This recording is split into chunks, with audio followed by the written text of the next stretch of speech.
The making of a work of art. Mon travail se fonde régulièrement autour de la notion d'itinéraire et de parcours.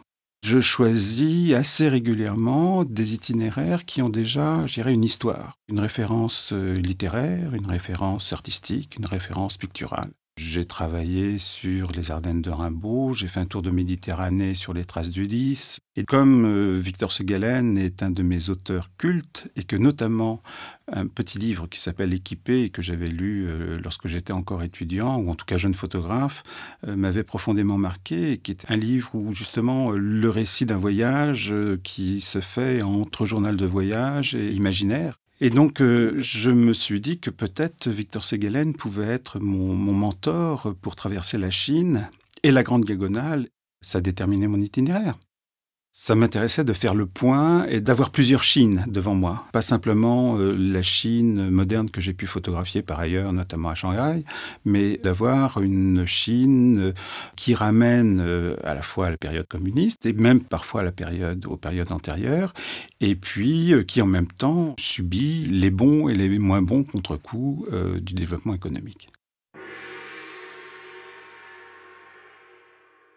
Le rapport avec Segalen, c'est plus un rapport intellectuel. Je n'avais pas le souci d'être dans l'illustration de son propre voyage, mais il fallait que je recrée mon voyage à moi, que je m'affronte au réel de la Chine, d'où le titre de ce travail qui s'appelle « Voyage au pays du réel » et qui est en fait le sous-titre d'Équipé.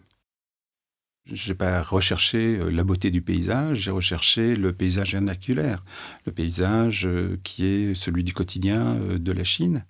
Des scènes, plutôt des scènes de rue que je conçois plus comme des espèces de chorégraphie urbaine, que comme justement des scènes de reportage où on va voir quelqu'un en train de travailler, ce qui, en général, des images qui ne m'intéressent pas.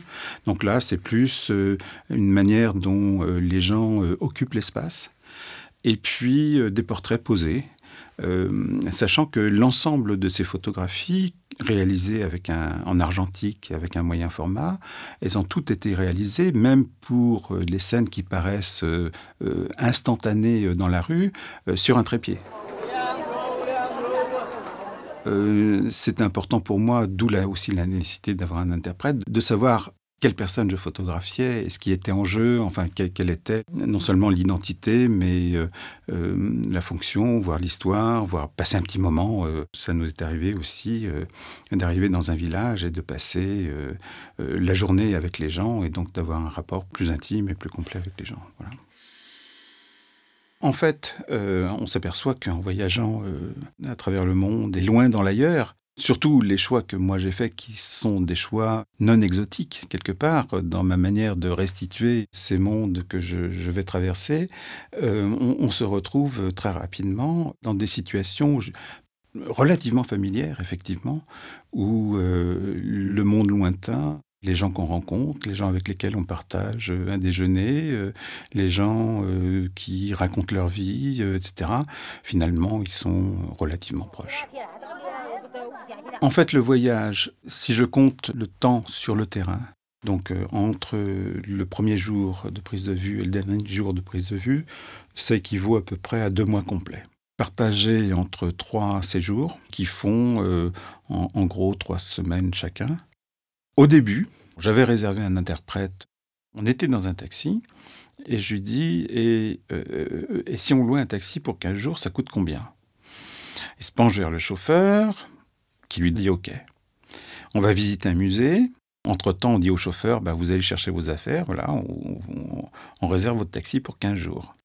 On revient, et c'était pas le même chauffeur, c'était son père qui avait son petit baluchon et qui nous a accompagnés donc les 2 premières semaines. Et puis après, on l'a repris pour le 2e voyage et on l'a repris pour le 3e voyage.